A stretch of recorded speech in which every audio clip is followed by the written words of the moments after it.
Allahumma sholli ala Muhammad. Bu, ada 3 golongan manusia yang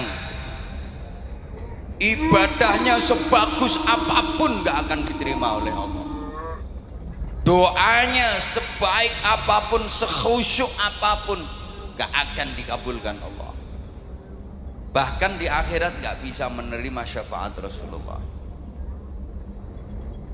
Rungokno tuh, walaupun ibadahnya bagus, sholatnya top, bukan cuma yang wajib, sholat sunnah dikerjakan semua, sujud luar biasa, sekali nyosop batuk mentol telu, jadi nyosop 2 kali batuk mentol 6, selesai sholat gak rupo-rupo rai.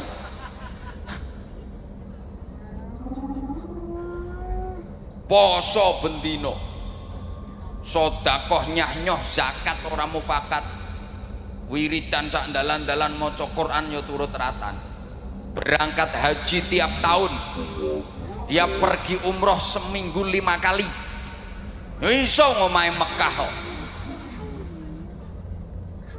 kan omahe Mekah.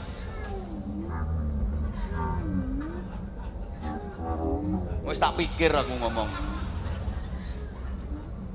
ora iso kowe apa mbantah, ora iso. Gak mungkin seminggu umroh berangkat ping 5, omahe Mekah.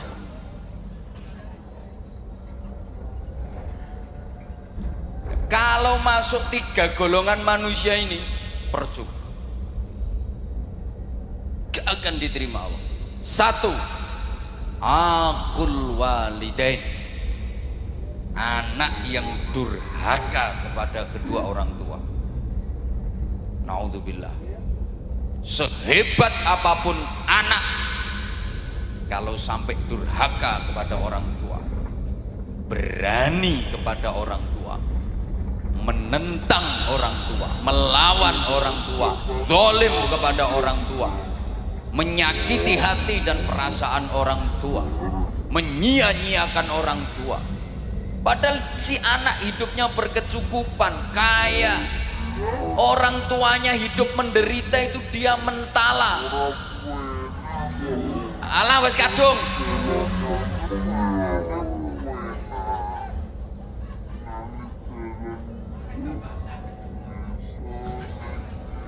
sing ceramah aku apa sampean? Lah iya,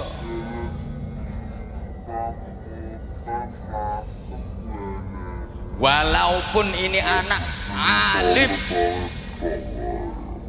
mangan kitab entek 2896, ilmune sundul terop, saking pintere sampai iso ngraji entut.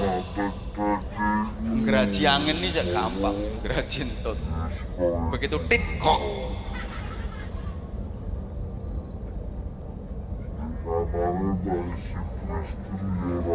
Kalau berani sama orang tua, menyakitkan orang tua, durhaka kepada orang tua, seluruh ibadahnya ditolak sama Allah, doanya nggak akan dikabulkan oleh Allah, bahkan di akhirat dia nggak bisa menerima syafaat Rasulullah. Walaupun secara lahiriah orang tuanya seakan-akan bersalah, karena dalam hubungan anak dengan orang tua itu undang-undangnya cuma ada 2 pasal. Pasal 1, orang tua tidak pernah bersalah. Pasal 2, apabila orang tua melakukan kesalahan, kembali ke pasal 1. Ya gak mumet, memang pasalnya cuma 2 kok. Jadi hubungan anak kepada orang tua itu pasalnya cuma 2 undang-undangnya. Pasal 1, orang tua tidak pernah bersalah. Pasal 2, apabila orang tua melakukan kesalahan, kembali ke pasal 1. Sehingga kalau sampai terjadi anak ribut sama orang tua, anak gegeran sama orang tua, demi Allah di apa-apa no sing salah anaknya. ana sing mikir ketara gak rukun kae.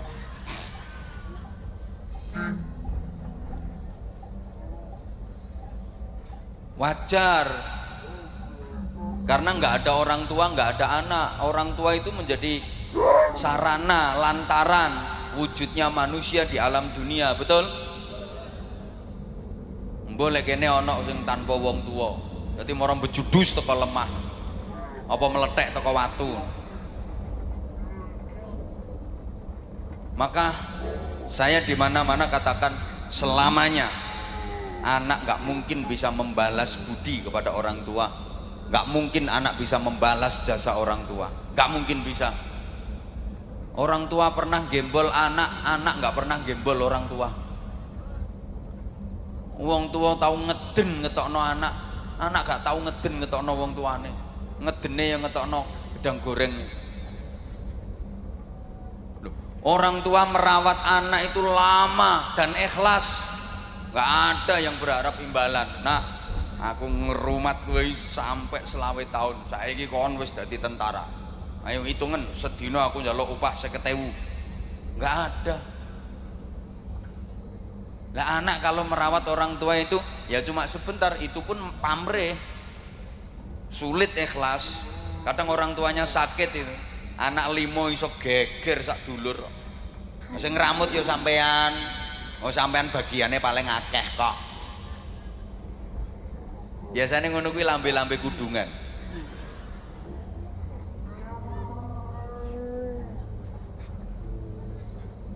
Halo, halo, ya,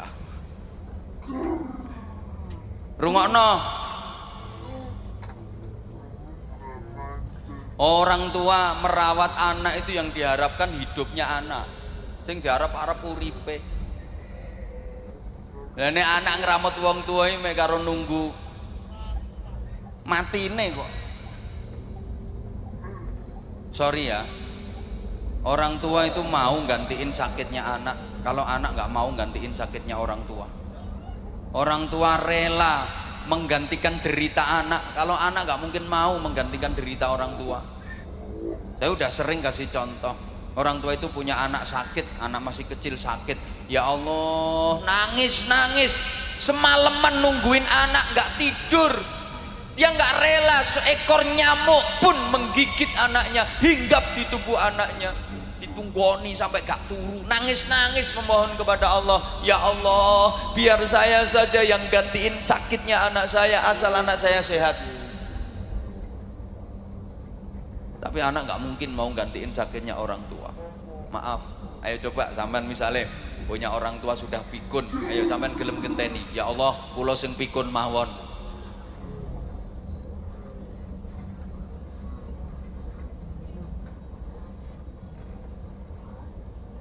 Orang tua tuh punya anak pilek, hidung tersumbat, sing nyumpeli yo umbel, ndak iso ambekan, diapakno? Disedot, dicucup, masya Allah, umbel ya dicucup. Ayo bu, misalnya bapak sampean umbelnya meler, mriki pak kula dilatane pak.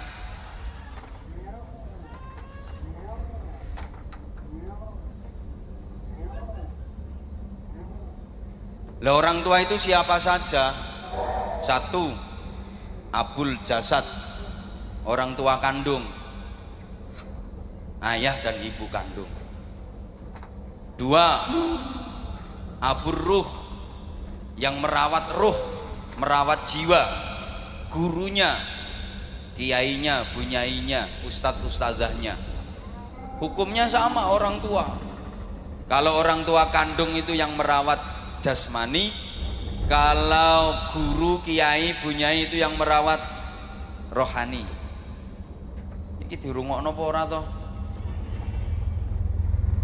Tiga, yang ngasih pasangan hidup, mertua, sama wajib dihormat. Bu,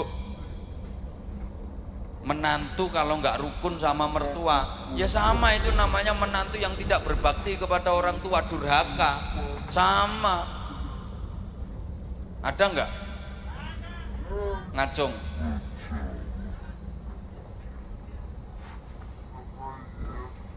Sing akeh mantu gak rukun karo maratuwa iki mantu wedok. Kenapa? Mohon maaf, penting ini.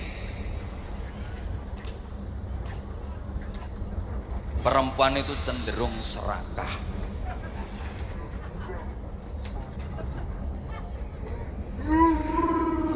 Wong lanang serakah ya eneng kok. Ya mbek kiai wani nyentak apa maneh mbek bojone. Mohon maaf, banyak istri yang tidak merelakan suaminya untuk berbakti kepada orang tua. Banyak suami yang tidak menyadari posisi. Sorry ya, istri sama suami itu beda. Karena istri perempuan, suami laki-laki. Nah yo beda. Istri itu haknya suami. Kalau suami bukan haknya istri, haknya orang tua. Rungokno. Suami itu haknya orang tua. Artinya suami harus lebih memprioritaskan orang tuanya, mementingkan orang tuanya daripada istrinya. Ya sama-sama penting, istrinya penting, orang tuanya penting, tapi perbandingannya lebih dipentingkan orang tuanya daripada istrinya. Ini kalau suami. Beda dengan istri. Istri haknya suami, bukan haknya orang tua. Karena waktu nikah sama orang tuanya sudah diserahkan total kepada suami. Maka istri harus lebih memprioritaskan suaminya daripada orang tuanya. Kalau suami harus lebih mementingkan orang tuanya daripada istrinya. Lah ini yang suka nggak diterima oleh para istri. Suami mau berbakti kepada orang tuanya, dihalang-halangi oleh istrinya. Kadang suami mau ngasih duit ke ibunya, ini si istri ngamuk-ngamuk, diselidiki. Bokai piro makmu mau? Bokai piro makmu mau? Bokai piro? Ya kekno kabeh kono, kekno kabeh. Nah ngusungi rono kabeh, gawa nang gone makmu kabeh kono. Kelambimu nanti rono pisan, bantalmu sak sarung ngusungi rono. Engko bengi nang kelon karo makmu kono.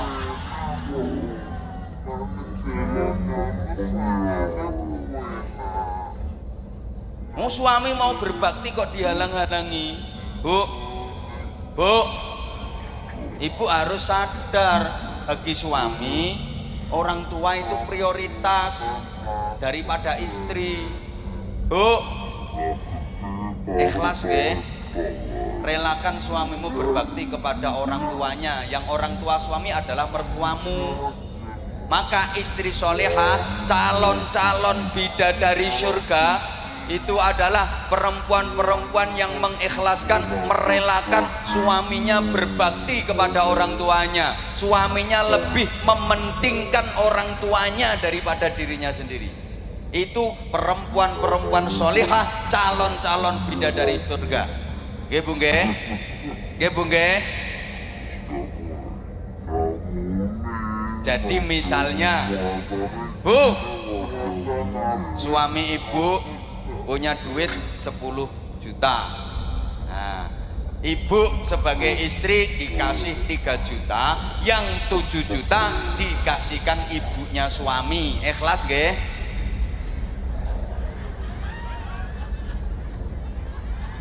Ikhlas nggih?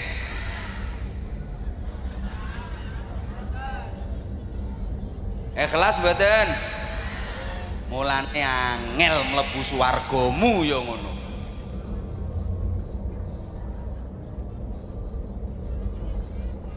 Loh, namanya lebih diprioritaskan ibunya daripada istrinya kok. Dadi nek bojomu kuwi ndek duit 1 juta, sampean sebagai istri dikasih 300.000, yang 700.000 dikasihkan ibunya suami, dikasihkan mertuamu. Ikhlas nggih? Sapa ngomong tak jotos mau?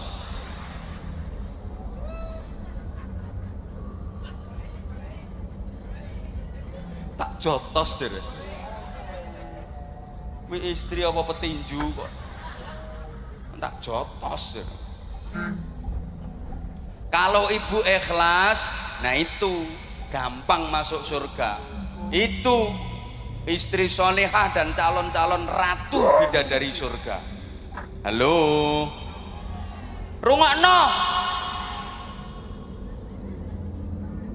Jadi sampeyan iku Bu, kalau dikasih uang belanja sama suami, sebelum nerima duit itu sampean ngomong, Mas, aku sampean kei duit ngene iki, buke sampean kei to ora?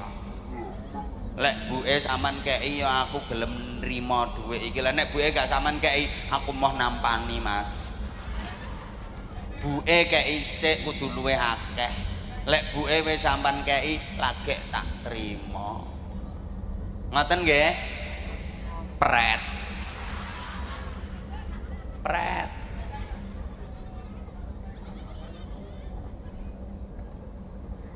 Jadi misalnya ibu dibeliin gelang sama suami, sebelum diterima tuh gelang ngomong, ya aku sama tukono gelang ini iki, ibu sama tukono pora. Lek ibu sama tukono ya aku gelem. Lah nek ibu ka sama tukono, aku mau nganggo ya, gak gelang-gelangan rapopo. Penting ibu timbang aku. Ibu sing ngeramut sampean, sengsara rekoso mulai cilik gedhekno sampean, sorone ra karuan. Aku petuk sampean wis siap pakai. Aku gelem nganggo gelang iki, tapi ibu ya tukono gelang sing luwih gedhe. Ngoten Bu nggih? Alah ra trimo pret nek iki. Pret.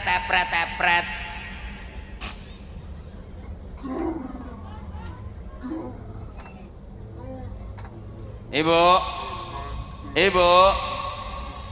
jadi misalnya ibu mau diajak berangkat umroh sama suami, ibu harus ngomong, ya aku kata dijak umroh, ibu sampean jak taga, lek ambek ibu aku ya gelem melu ya. Lah nek ibu gak sampean jak, aku yang mau podo-podone duwe sampean pas-pasan, berangkat ambek ibu ae, aku kari-kari gak apa-apa. Penting ibu timbang aku.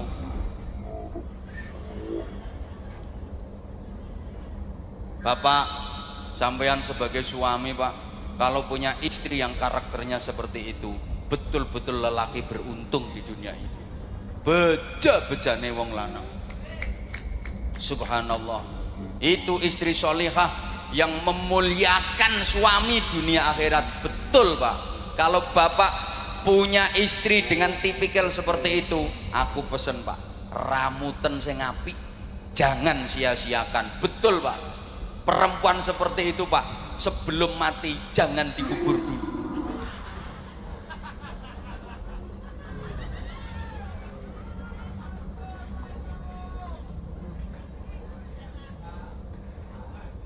Soalnya langka.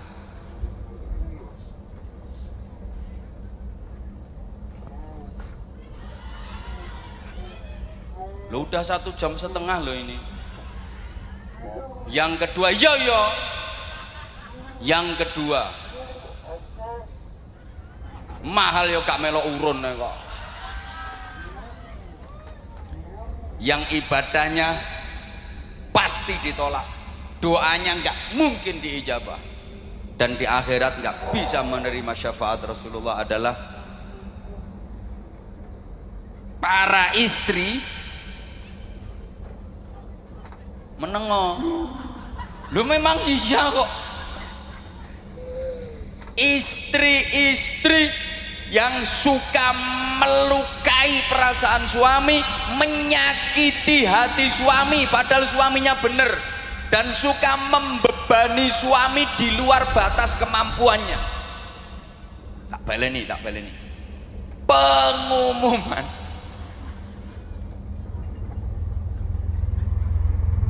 ibadah sebaik apapun gak akan diterima Allah, doa sekhusyuk apapun gak akan diijabah Allah, dan di akhirat gak bisa menerima syafaat Rasulullah. Siapa?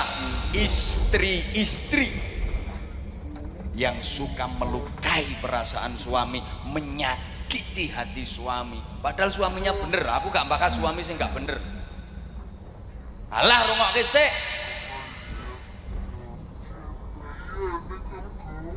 Ucul ya ben balon murah kok. Balon ucul geger ndangak kabeh. Tuku meneh 5.000 kok. Hah? Malah mek 3.000 gegerno pengajian. Halo. Halo. Bu, ini beneran loh, Bu.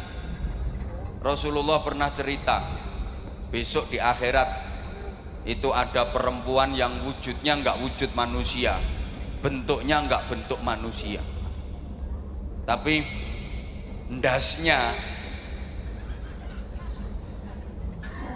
alah ndasnya itu ndas celeng, terus awak menengok lagi, awaknya awak khimar, wis gampangane ndase celeng awake jaran. Hi, ngeri. Ndase celeng awake jaran. Siapa itu? Ya tadi perempuan yang suka membebani suami di luar batas kemampuan. Wong suami lo penghasilannya sebulan ini lo cuma 2 juta. Nek njaluk blonjo saulan sampai 250 juta.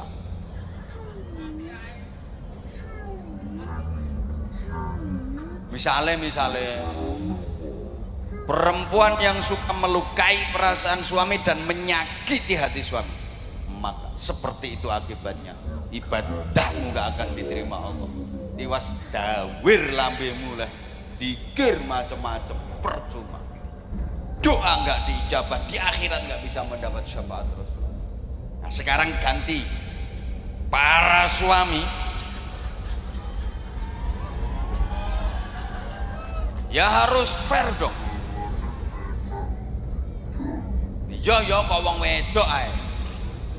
Para suami laki-laki rungokno, yang suka melukai perasaan istrinya, menyakiti hati istrinya, maka akibatnya, aku durung tahu krungu keterangannya, saya belum pernah mendengar keterangannya.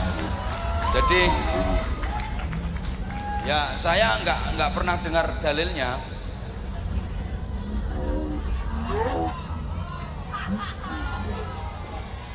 Dan nanti kalau saya sampaikan yo malah keliru kabeh. Saya nggak pernah denger.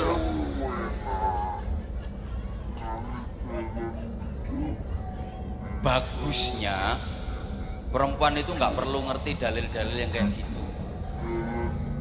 Marake ngelamak, ngelunjak, ingkrah-ingkrah ndase wong lanang. Lho wong istri itu lo nggak ngerti dalil lho, suami iso kalah, apalagi ngerti dalil, malah nyenyek wong lanang.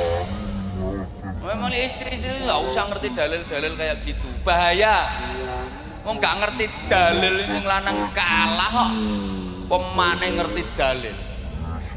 Mulane bro sing urung rapi ya, esok nek rapi golek wong itu sing goblok-goblok kae, gampang dihapusi.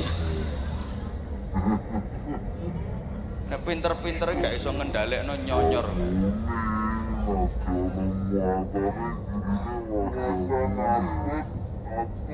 Yang ketiga udah itu berlalu.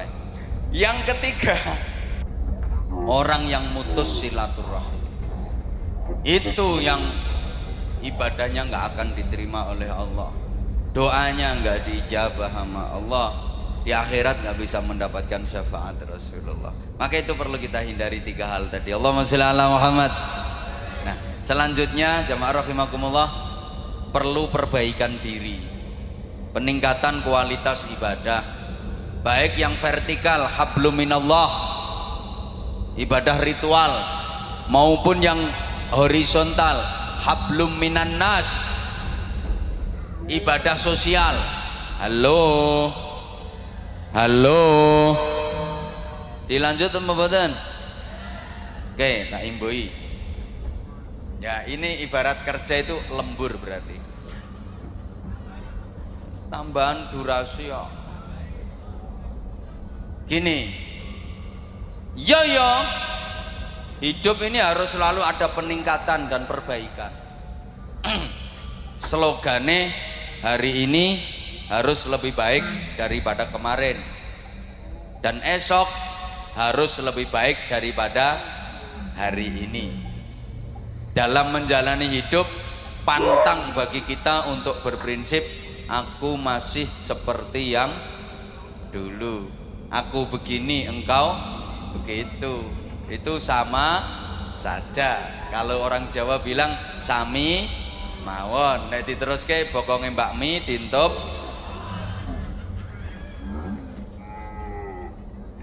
Harus ada dinamika ke arah hidup yang lebih baik.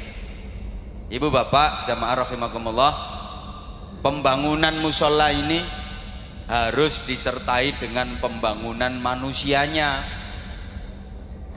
Iya, kita berharap mudah-mudahan musola, masjid-masjid yang ada itu benar-benar bisa menjadi laboratorium rohani, pembangunan mental spiritual. Negara kita itu punya jargon di lagu kebangsaan Indonesia Raya itu, bangunlah, bangunlah, ayo toh Bu. Pertama bangunlah jiwanya dulu, baru bangunlah untuk Indonesia, bangunlah jiwanya. Pembangunan jiwa itu menjadi sangat penting.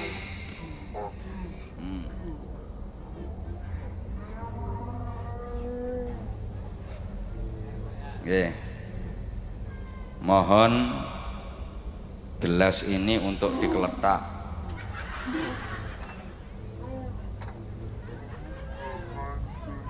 Untuk pembangunan sorban. Nggih. Iya. Nah itu juga termasuk bagian dari perbaikan. Nggih Bu nggih. Bu, saya yakin semuanya bawa duit. Kalau nggak bawa duit nggak apa-apa kok, kalung dilepas, gelang dipelorot nggak apa-apa, nanti biar dijual sama panitia. Ini pasti semuanya bawa duit. Saya nggak percaya kalau nggak bawa duit. Ono yang 100.000, ada yang 50.000, 20.000, 10.000, 5.000, 2.000, 1.000. Nanti kira-kira yang disedekahkan berapa?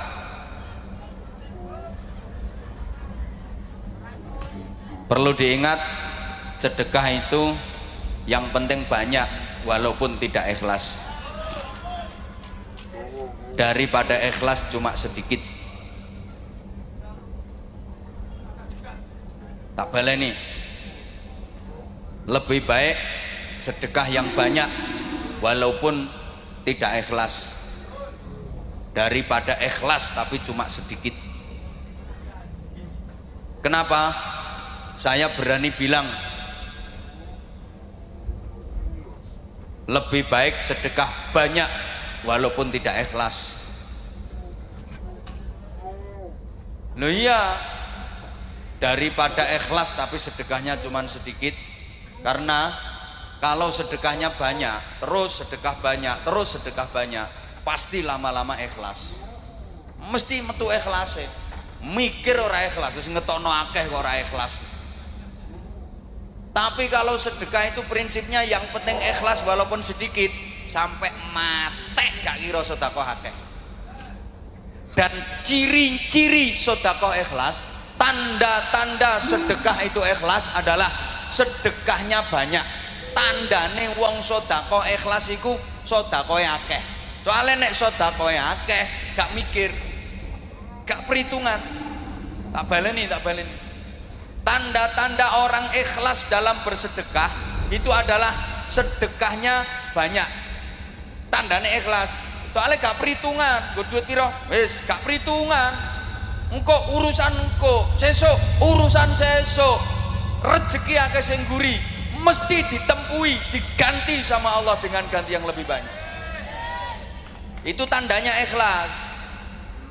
Di antara tanda-tanda orang sedekah tidak ikhlas itu sedekahnya nilainya kecil, sedekahnya sedikit, tandane wong perhitungan. Duitku karek 200, kok nek tak sedekahno 50, lak karek 150, sesuk bayar kredit.